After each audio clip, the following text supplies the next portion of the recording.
celebrating the power of possibility.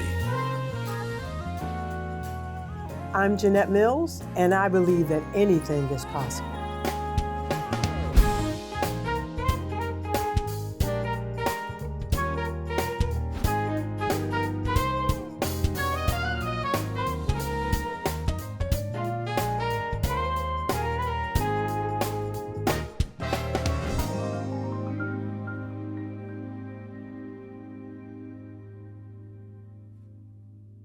I'm Halloran Hilton Hill, and welcome to another edition of Anything is Possible. These are great stories about great people whose lives prove that anything is possible. My guest today is Jeannette Mills. Thank you for being here today. Oh, thank you so much for having me. I'm really excited to be here and be part of this conversation.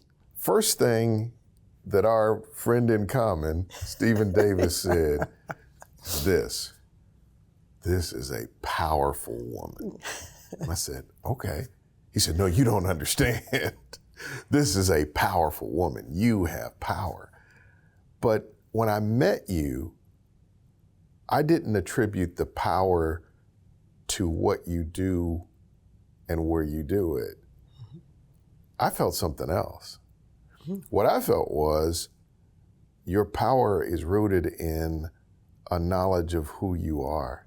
Mm-hmm. Like you know who you are, which means you know where you're from. Mm-hmm. Did I assess that accurately? Oh yeah, definitely. I'm born and raised in Baltimore, Maryland. And what was that like? Oh yeah, well back then, we were with our mom. She had us and our three older sisters. I'm the baby.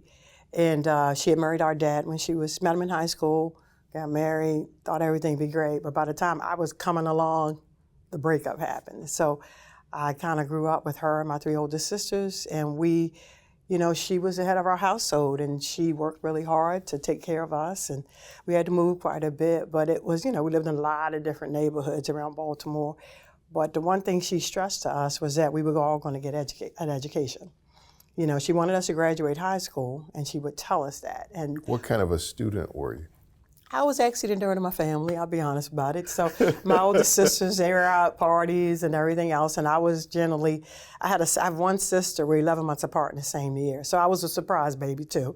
But she's born in January and I'm born in December of 1966. So I was always her sister. And so I was the one in the books. And people would say today, they'll say, what happened to that sister, y'all, that was always in the house, the one that was in the books, the folks from the neighborhood. And so I just like to learn. I like to be around my mother and then also my grandmother and my aunt. And so I have an old soul. I like to learn and I like to just be a good person. What did you love about the energy of your mother, your grandmother, your aunt? Tell me about these women and the texture of their character and personality that you liked being around. Yeah, I'll start with my mom. The word that comes to mind is strength. She's very strong, even in the face of, significant challenges. I didn't really understand it until I had kids of my own, just the responsibility of having children. And then she was by herself, pretty much the breadwinner of the family, had to provide the structure of our family. And so she really had a firm hand, I'll say, but a warm heart. She'd do things like, everybody goes to school. I go to work, you go to school. But then on Valentine's Day, she'd bring each of us home a little heart for each, the four of us, and give it out to us. And we were Tommy's girls. Her name's Thomasina. We were Tommy's girls, and she was ours. Like, we had a tight-knit family. And with my grandmother, though, she had kind of that, even though she was the matriarch, she really was like our dad. So if I ever got in trouble, which is very few times, so don't talk to any of my sisters, but very few times, right? My mom, one, would be surprised, like, Jeannette, like, you're never doing anything, but then she called my grandmother to come over. And my grandmother, we all had nicknames, everybody had nicknames growing up. What was yours? I had several. Do I want it on film? But I'll give you probably one of the best. So Nettie Pooh, Jeannette, okay. Nettie Pooh. And so, but my grandmother never called anybody, no nicknames. She would call you by your full name. And so when you were in trouble, she would come over And she would sit on the sofa and call you, Jeannette, I need to talk to you. And you come down because you knew you were in trouble because you heard your mother telling her what happened. So, and what she would do is she'd have you say, sit right here. She'd do it like that. And then she'd sit and she'd say, let me hold your hand. And she'd cup your hand like this. And she'd start talking. So I've heard that this happened or that happened. Do you want to talk? You want to talk about it. And it was like, it was probably worse than a spanking, And she would talk to you about it. And just really try to understand why that happened and, what are you going to do differently the next time? Have you thought about it? And but you knew when you were in trouble, it like hit your heart. I'm filling up now just thinking about the few times that she did that. And then with my aunt, now both my mom and my grandmother have passed many years ago, but my aunt is still living. Her name's Elaine. We call her Cookie. I guess I shouldn't say that on camera, but hey, I gave you my nickname, so I'm giving them all now. But my aunt was the one who was with my mom when my dad left. So he was gone, so she gave my mother free time by coming to get us. And so whether she was taking us to a McDonald's in downtown Baltimore on the bus, when she went to college, she took us with her to the libraries, particularly me and my sister that were 11 months apart from each other, Jackie. She'd take us to the library when she was in college and just spend time with us, teaching us things, talking to us about things while my mother was at work. And so even to this day, as I've progressed in my career and, my life has changed, she's my constant. She was there. I'll tell you a quick story. Today, my mom, I'm born on New Year's Eve, and my mom's about to have me. And she's pregnant, she got 4 of us. And so she was fixing my sister's dinner when the contraction started. So she looked at her money. She says, I only have a certain amount of money. So she calls my aunt, Cookie, has her and her other younger sister come over in a taxi and says, come on over. I've got some money. I'm going to give you the 3 kids. And she gave her last amount of money so that they could go back to my grandmother's house because my grandmother's at work. My grandma's a maid, and she cleaned the doctor's house and his office. And she said, this is the last of my money. And they went back to my grandmother's house, the 5 of them, and then she walked so she could go to the hospital to have me. That's amazing. And it's deep. There's that strength, right? That's that strength. Like, she's like, I have got to take care of all of it. So do you feel like as you developed who you are, mm-hmm. it was built on those things? Mm-hmm. Those things. We learned a lot about family, knowing your family, learning, and really she would tell us, I want you all to do. Do you love learning? Oh yeah, I do love learning. Okay, good. Mm-hmm. That's the beautiful thing. By the way, when I was growing up, since we're swapping nicknames, my dad called me Deke. Deke. He was a preacher. I was his little deacon. Oh wow, Deke or that. Dee, right? Okay, So, I love that. But my father also gave me a love of learning. Mm-hmm. Like there was an expectation that I was going to get an education, mm-hmm. but he wanted it commingled with inspiration, the desire to learn mm-hmm. and to grow. Mm-hmm. And so as you're telling the story of these 3 women that wrapped themselves around you, mm-hmm. for me what came out of just that vignette is that you were seen. Mm-hmm. You were visible to a group of people that were like, you're significant enough for us to care. Exactly. Maybe you don't realize it when it's happening, but later in your life you realize, nope, they weren't going to let me do anything but succeed. Exactly. And when you think about it, and that's a really great way of putting it, and that's why I could take on the world, the streets of Baltimore City or wherever I would go, because I had such a strong understanding of who I was, and they had expectations. Possibility powered by Covenant Health, Home Federal, and the Knoxville News Sentinel. Now you can listen while you're on the go with Anything is Possible, the podcast.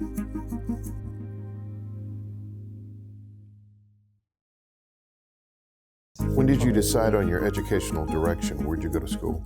So in Baltimore, we went to generally public schools, and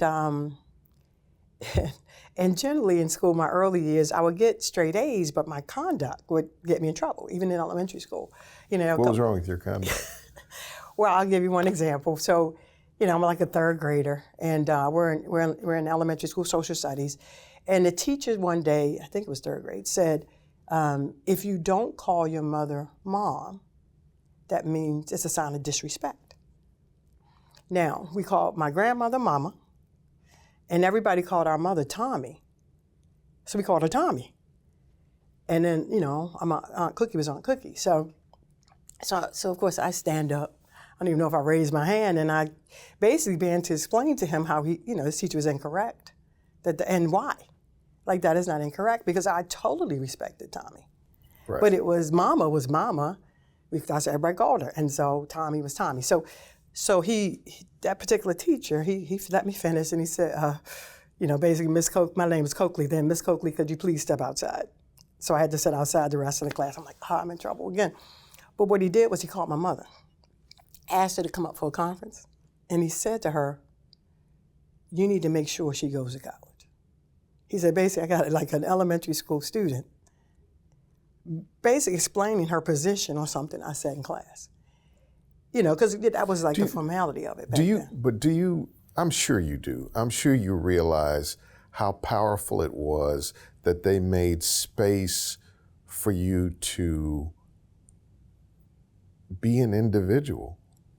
Yeah, they did. To find your personal confidence, they didn't smash that.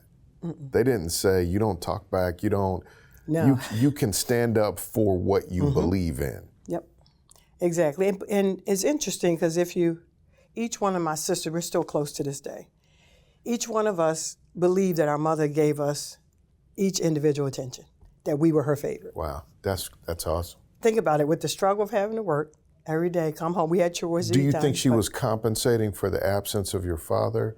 Did she overcorrect and then you benefited from that, or? I think, it's a funny thing. I think a lot of times when I see folks I think she just loved us where we were. She loved us. I love that. And the love was this. It was a firm hand if you broke a rule. Right. Right, but it was also kind of, I'm noticing you, I'm paying attention to you. And she would tell each of us, just give us a little advice, as we're coming along, when situations would happen. But, if we got out of line, she was ready. My mother, I tell people all the time, she was no joke. So where'd you end up going to school, and what'd you end up? So I ended up elementary school, just public schools in Baltimore City. Right. And there was a moment in junior high school, it's middle school, I guess now, but back in junior high, where I got called to the guidance counselor's office. I'm like, I'm trying to do an accounting. Like, did I do anything again? Because I really had tried to tone it all down, like my wanting to be in charge and in a position of authority at the time, even though you're a junior high student, junior high school student. So they called me down, so I go down, and she says to me, you really scored high on the Maryland State test in math. And she says, we recommend that you go to a citywide school in Baltimore City. And what that was, you wouldn't go into your neighborhood school. At the time, it was schools, either Baltimore Polytechnic Institute or City College. And she said, one of those two schools because of your scores, because those are college preparatory schools. So I was like, okay. So I ran home and told my mom. And so I ended up going to Baltimore Polytechnic Institute. And it was an all-boys school up until like maybe the late 70s. And so it's probably 90% men, 10% women. So my mom's like, you're gonna go. I took the bus there, and so it was there that I learned about STEM and learned about engineering.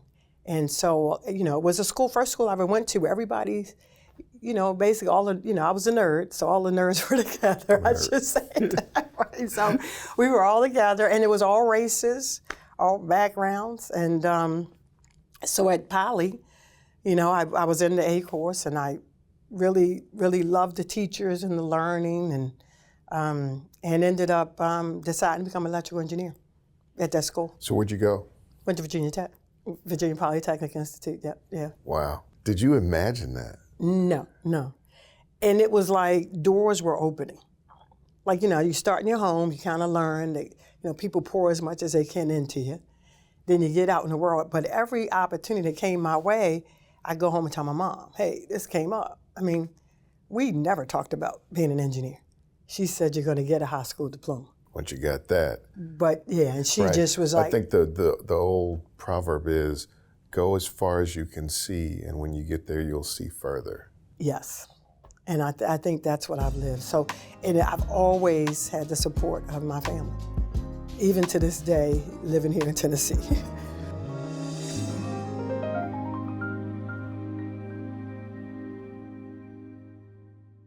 Now, take us with you with Anything is Possible, the podcast. Stream new episodes weekly wherever you get your podcasts.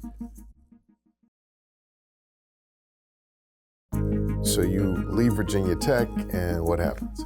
I leave Tech, and in Virginia Tech, I specialized in power systems. So I knew I wanted to work for a utility. I knew I wanted to provide electric power. I know people look like, really?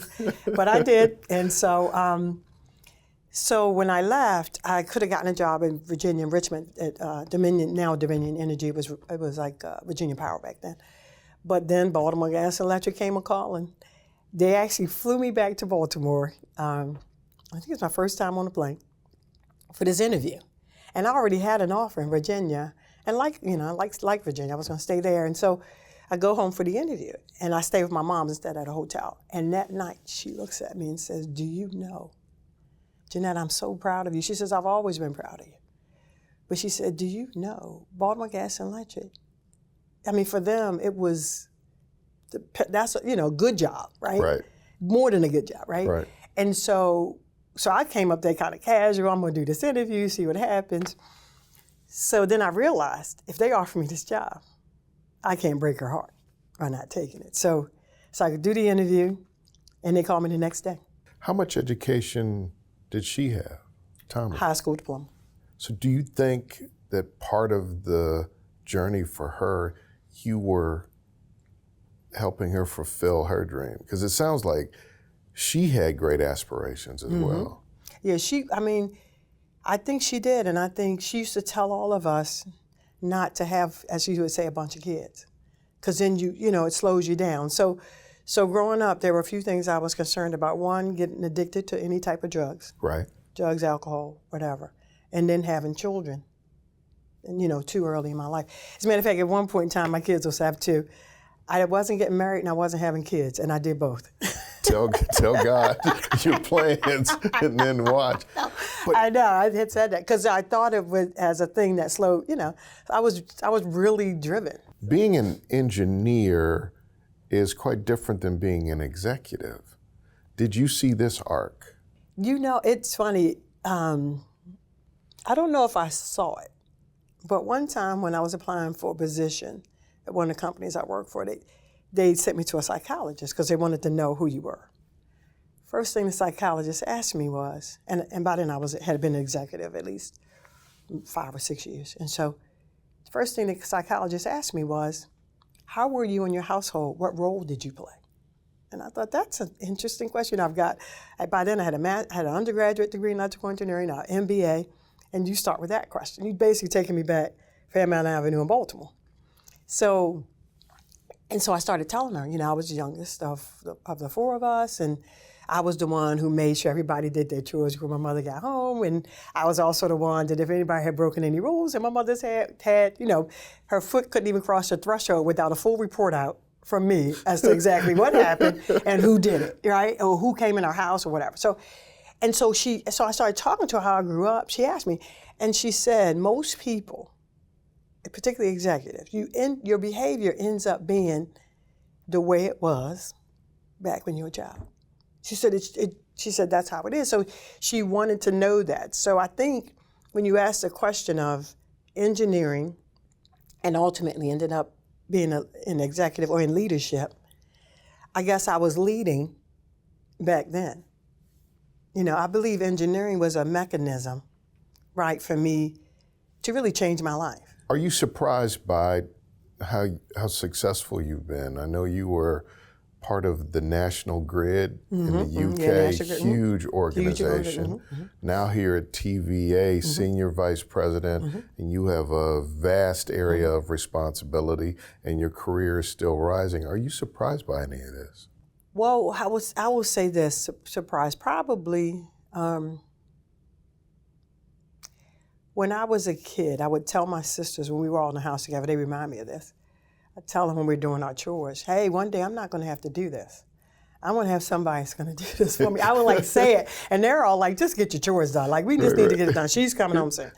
And I would tell them things like this. So I would make these proclamations, and I don't know how I knew that, right? I would just make them because I really believed it.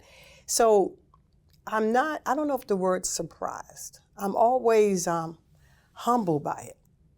And so the way I've always viewed it, because, my career, many times I was the only woman of color. Right.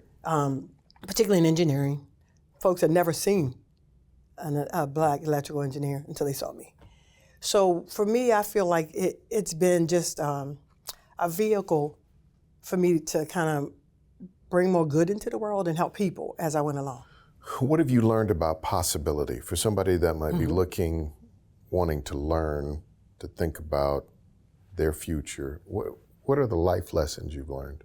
So I tell people all the time, one of the things I always was open to considering thoughts from others or positions or responsibilities that there are things I would have never thought about doing myself. So I've always been open to that possibility, which is how I ended up at TVA, because someone called me and said that they were looking for someone to take my position, and they were doing a national search. I had never thought I'd live in Tennessee. Be open. I had to be open. So I was open. The next I'll say is, in life, I'll say I try to focus on good intention. I try not to believe that people with situations are kind of out either to get me or whatever. I try to focus on the positive, no matter what's happening. And there are times things have happened in my career where I thought, I really want to quit today. I really do. But then I stopped myself. And I said, Jeannette, God has a reason for this. Let's take a break. Okay. My guest is Jeannette Mills, part 2 next time.